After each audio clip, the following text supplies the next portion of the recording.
ఇప్పుడు సత్య నేను రంగీలా సినిమా అప్పుడు బాంబే లేను. రంగీలా షూటింగ్ చాలా మటుకు బాంబేలో జరిగేది. ఆ టైంలో నేను ఈ ధరావి, ఈ స్లమ్స్, ఈ లోకల్ ట్రైన్స్ కానీ మాహిమ్ క్రాస్ ఓవర్స్ ఇలాంటివి చూసినప్పుడు నేను అసలు స్టన్ అయిపోయాను. బాంబే సిటీని చూసి ఎక్స్ట్రీమ్లీ రిచ్ పీపుల్, చాలా పూర్ పీపుల్ ఇద్దరు కలిసి అంటే పక్క పక్కన ఉంటాయి. అది ఇంకా ఈ ఆస్పెక్ట్స్ అన్నీ చూసి ఆ టైంలో పేపర్లో న్యూస్ వస్తుండే ఎన్రోల్ గురించి. వాళ్ళు నెత్తి మీద నల్ల ముసుగులు వేసి ఫోటోలు తీయించారు పోలీసులు, వాళ్ళ ఫేసెస్ కనిపించకుండా. వాళ్ళ చేతులు చూస్తే సన్నగా ఉంటారు. అంటే వాళ్ళు ఏదో మన సినిమాల్లో చూసినట్టు పెద్ద రౌడీలాగా పెద్ద ఛాతీ వేసుకుని కండలు తిరిగిన వాళ్ళు ఎవరు లేరు అక్కడ. అది నేను ఒక్కడు గమనించాను. రెండోది, అప్పుడు గుల్షన్ కుమార్ అని చాలా ఫేమస్ ఆడియో కింగ్, అతన్ని చంపేశారు అండర్ వరల్డ్. అప్పుడు ఆ న్యూస్ వచ్చినప్పుడు నేను నా రంగీలా ప్రొడ్యూసర్ జమ్మూ సుగంధ్ ఇంట్లో ఉన్నా. అతను ఈ న్యూస్ని గుల్షన్ చంపేశారు అని ఆ షాక్లోంచి నాకు పొద్దున 8 నాతో మాట్లాడాడు, 7 లేచాడంట, తర్వాత ఇది చేశాడు, 9:30కి ఆ టెంపుల్కి వెళ్ళాడని చెప్తున్నారు. నాకు ఒక ఫన్నీ థాట్ ఏమొచ్చిందంటే, గుల్షన్ కుమార్ 7ంటికి లెగిస్తే చంపినోడు 8ంటికి లెగిసి ఉంటాడని. సో ఇప్పుడు ఆడు బ్రేక్ఫాస్ట్ చంపే ముందు తిన్నాడా తర్వాత తిన్నాడా, వాళ్ళ ఇంట్లో ఎవరెవరు ఉంటారు, వాడు ఒక్కడే ఉంటాడా, ఇది ఏదో నాకు జోక్లాగా వచ్చింది ఫస్ట్. దాని తర్వాత సడన్గా నాకు స్ట్రైక్ ఏంటంటే, వాళ్ళ గురించి మనం వాళ్ళు ఎవరినైనా చంపినప్పుడు కానీ వాళ్ళే చచ్చినప్పుడు కానీ వింటాం. ఈ మధ్యలో ఏం చేస్తారు వాళ్ళు కూడా బాంబేలో తిరుగుతారు, వాళ్ళు కూడా ఫ్లాట్లో ఉంటారు ఎక్కడో 100%. సో వాళ్ళు వెనకాల ఉన్న మనుషుల్ని పట్టుకోవాలి అని థాట్ ఫస్ట్ నాది. అది సత్యాకి వచ్చింది. స్టోరీ ఏమి లేదు అప్పుడు ఆ టైంలో. తర్వాత నాకు వాషి ఏరియాలో నాకు ఫ్రెండ్ ఒకడు అనమాట, 18 ఫ్లోర్స్ బిల్డింగ్లో ఉంటాడు. ఆడొకసారి చెప్పాడు నాకు, అప్పుడప్పుడు నేను ఒకరిని కలుస్తూ ఉండే, నా ఫ్లాట్ నుంచి వస్తా లిఫ్ట్లో, ఆడ పైన ఎక్కడ ఉంటాడు, హాయ్ అని చెప్పి హ్యాపీ న్యూ ఇయర్ అని చెప్పి ఇలాంటివి 2-3 జరిగినాయి. ఒకరోజు వీడు వైఫ్ పోలీసులు వచ్చి ఆయన తీసుకెళ్ళారు, అరెస్ట్ చేశారు అని చెప్పారు. ఏంటంటే గ్యాంగ్స్టర్ అంటాడు. సో ఇప్పుడు ఏంటి, బాంబేలో ఫ్లాట్ కల్చర్లో ఎవరికి తెలియదు. మీకు 20 ఏళ్ళ దాని బిల్డింగ్లో ఉండొచ్చు, కానీ మీ పక్క నైబర్ పైన అపార్ట్మెంట్ కూడా తెలియదు, కింద కూడా తెలియదు. యూనో, అది ప్లాట్ లైన్లోకి తీసుకున్నాను. అది ఊర్మిళకి చక్రవర్తికి ఉన్న రిలేషన్షిప్ అక్కడి నుంచి తీశాను. దాని తర్వాత మై లవ్ కమ్స్ లాస్ట్ అని ఒక జేమ్స్ టీచర్స్ బుక్ ఉంది, అది తీసుకుని దాంట్లో ఉన్న ఒక క్యారెక్టరిస్టిక్ ఆస్పెక్టు ఫస్ట్ నేను ఒక సినిమా తీశాను, అంతం అని. అవును, అంతం ఫ్లాప్ అయింది. కానీ అది నేను చూసి ఎందుకు ఫ్లాప్ అయింది, మళ్ళీ బుక్ చదివి నేను ఏం చేశాను అని కొంచెం ఇంట్రోస్పెక్షన్ చేసుకుని మళ్ళీ సత్య తీశాను అదే కథతో. ఏంటి మెయిన్ కథ, హీరో గ్యాంగ్స్టర్, ఒక గ్యాంగ్స్టర్ ఆడొక అమ్మాయితో లవ్లో పడతాడు. ఆ అమ్మాయికి గ్యాంగ్స్టర్ అని తెలియదు. ఈ దాంట్లో నుంచి వచ్చేద్దాం అనుకున్న టైంకి టూ లేట్ అవుతుంది. సేమ్ అంతం కదా సత్య కథ సేమ్. ఈ రెండు కూడా మై లవ్ కమ్స్ లాస్ట్లోంచి తీసుకున్నాను కదా. ఇప్పుడు ఈ లక్ష్మీ ఎన్టీఆర్, కమ్మరాజ్యంలో కడప రెడ్లు ఇవన్నీ ఎందుకు సెన్సేషన్ చేయడానికి చేస్తారా, సెన్సేషన్ కావాలని చేస్తారా? ఇప్పుడు సినిమా అంటేనే సెన్సేషన్. మీరు మాట్లాడినా మీరు మాట్లాడినా రాసినా ఇంకొకరితోటి ఏమైనా చెప్పినా వాళ్ళకి ఇంట్రెస్ట్ కలిగించడానికి చేస్తారు. అందులో cinema also is one of the mediums which could be more effective. Sir, మన సినిమా ఇండస్ట్రీ నుంచి ఆర్టిస్టులు కావచ్చు, ప్రొడ్యూసర్స్ కావచ్చు, డైరెక్టర్స్ కావచ్చు, చాలామంది ప్రత్యక్ష రాజకీయాల్లోకి వెళ్ళారు, పోటీ చేశారు, గెలిచారు, రకరకాల. మీరేంటి పరోక్ష రాజకీయాలు చేస్తుంటారు ప్రత్యక్షంగా పోటీ చేయకుండా? ఈ ఫస్ట్ ఆఫ్ ఆల్ రాజకీయం అనే word I'm not sure I know ఏంటి రాజకీయం అనేది. ఇప్పుడు మీరు బుక్ డెఫినేషన్ లాగా తీసుకుంటే ఒక సొసైటీలో ఒక పర్టికులర్ కాన్స్టిట్యూషనల్ ఆస్పెక్ట్లో మీరు కొంతమంది ఎన్నుకొని ప్రజలకున్న ప్రాబ్లమ్స్ ఎలా సాల్వ్ చేయాలి, ఏం చేద్దానికి మనకి ఉత్పత్తి ఎలా పెంచాలి, డెవలప్మెంట్ ఎలా చేయాలి, ఇలాంటివి ఉంటాయి. Which is the reason you are voting and giving position.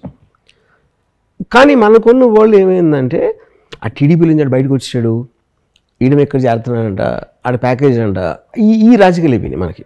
Main things ఎవరు డిస్కస్ కూడా చేయడం అసలు.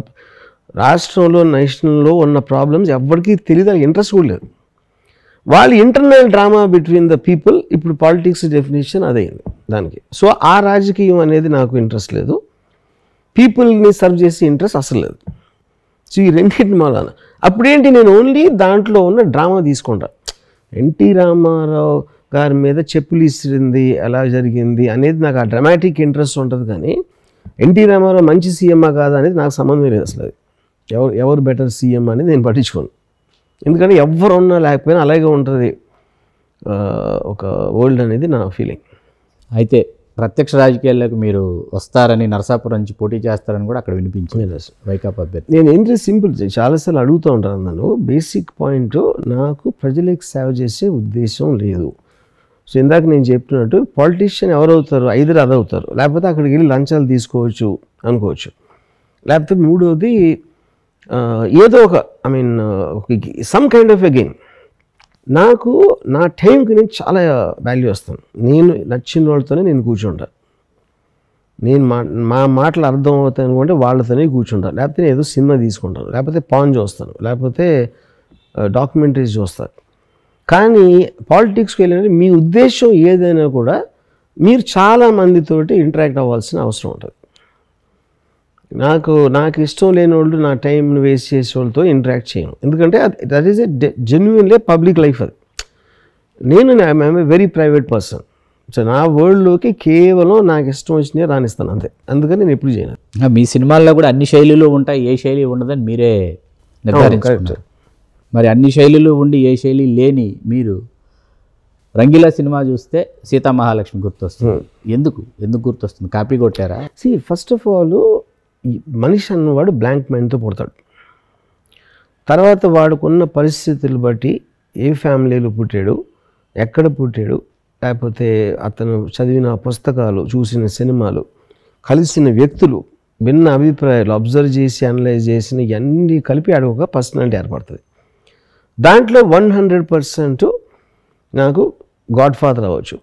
రంగీలాకి basic point sound of music. యాక్చువల్గా sound of music first film నేను కాన్ఫ్లిక్ట్ లేని సినిమా అని చెప్తాను, ఎందుకంటే విలన్ లేడు దాంట్లో, అందరూ మంచివాళ్ళే. కానీ సిచ్యువేషన్లో కాన్ఫ్లిక్ట్లో ఒక లవ్ స్టోరీ అనేది ఫస్ట్ టైం నేను చూసింది సౌండ్ ఆఫ్ మ్యూజిక్లో. అది సీతామహాలక్ష్మి కాదు, అండ్ ఎనీథింగ్. కేవలం అమ్మాయి స్టార్ అవ్వాలి అని అనుకున్న పాయింట్ పెట్టారు, but that is not the point of the film. అప్పుడు స్టార్ ఈజ్ బాండ్ నుంచి 1940s నుంచి వస్తున్నాయి సినిమాలు హాలీవుడ్లో. నేను మేజర్గా ఇన్ఫ్లుయెన్స్ అయింది Hollywood films and novels. Second, maximum Indian ఫిల్మ్స్లో షోలే ఒకటి, and then probably Shyam Benegal film Kaliyug, Govind Nihalani cinema Ardh Satya, Balachandra గారి సినిమా, కే బాలచందర్ అట్లీస్ట్ ఇది కథ కాదు, గుప్పెడి మనసు, ఇలాంటి in Telugu maybe 1 or 2 Deepan Dasanarayana గారి సినిమాలు కూడా, ఎక్సెప్ట్ ఫర్ దట్ నథింగ్. వ్యూహం రచించబోతున్నారు, ఎలా ఉండబోతుంది వ్యూహం? ఎవరి కోసం రచిస్తున్నారు, ఎందుకోసం రచిస్తున్నారు? వ్యూహం బేసిక్గా ఇప్పుడు రాజశేఖర్ రెడ్డి గారు పోయిన తర్వాత జరిగిన ఇన్సిడెంట్స్, ఎవరి జీవితంలో సడన్గా అన్ఎక్స్పెక్టెడ్ ఒక ఘటన జరిగినప్పుడు ఎంతో కొంత వాళ్ళతో కనెక్షన్ ఉంటే మన లైఫ్కి ఐదర్ ఎఫెక్ట్ అన్న అవ్వచ్చు, లేకపోతే మనకి అనువుగా మార్చుకోవాలని చూడవచ్చు, లేకపోతే ఎవరు ఎలా చేస్తున్నారు దాని మూలన మనకు ఒక కాన్స్పిరసీ థియరీ ఉంటుంది. ఇవన్నిటికీ ఫైనల్గా ఒక రిజల్ట్ వస్తుంది. ఇప్పుడు వైఎస్ఆర్ గారు బతుకుంటే ఫర్ ఎగ్జాంపుల్ జగన్ ఇవాళ సీఎం కాదు,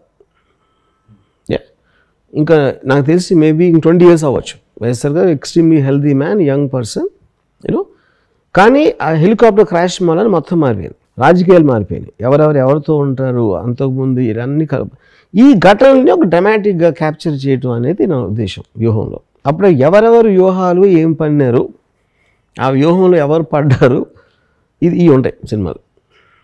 మిమ్మల్ని అతిపెద్ద ఇడియట్ అన్న సత్యేంద్ర ఇప్పుడు ఎక్కడ ఉన్నాడు, ఎలా ఉన్నాడు? సత్యేంద్ర గురించి తెలుసుకోవాలనుంది. సత్యేంద్ర ఇప్పుడు he's in engineering college, Siddhartha engineering కాలేజ్లో ప్రొఫెసర్. నేను కూడా కలిసి తనని అట్లీస్ట్ 15 ఏళ్ళు అయిపోయి ఉంటుంది. 15 ఏళ్ళు ఇంట్రాక్షన్ కూడా లేదు నాకు తనతో. So but definitely I would like to believe he'll be the top 5 to 6 people who influenced me in my life. అంటే కలిసి కూడా I'm including Ayn Rand and all that. అంటే మీరు ఎప్పుడైనా మీ లైఫ్లో వెనక్కి తిరిగి చూసుకుంటే మీకు వ్యక్తులే గుర్తుంటారు. ఆ పర్టికులర్ వ్యక్తి లేకపోతే మీ జీవితంలో ఎంతో కొంత వెలితి వస్తుంది మీ లైఫ్లో. అంటే ఆ వెలితి నాలెడ్జ్ పరంగా అవసరం లేదు. అది ఐన్ ర్యాండ్ అవ్వచ్చు, సత్యేంద్ర అవ్వచ్చు, బ్రూస్లీ అవ్వచ్చు, శ్రీదేవి గారు అవ్వచ్చు, anybody in any sphere of the thing. Subscribe RTV RTV Telugu. RTV Telugu.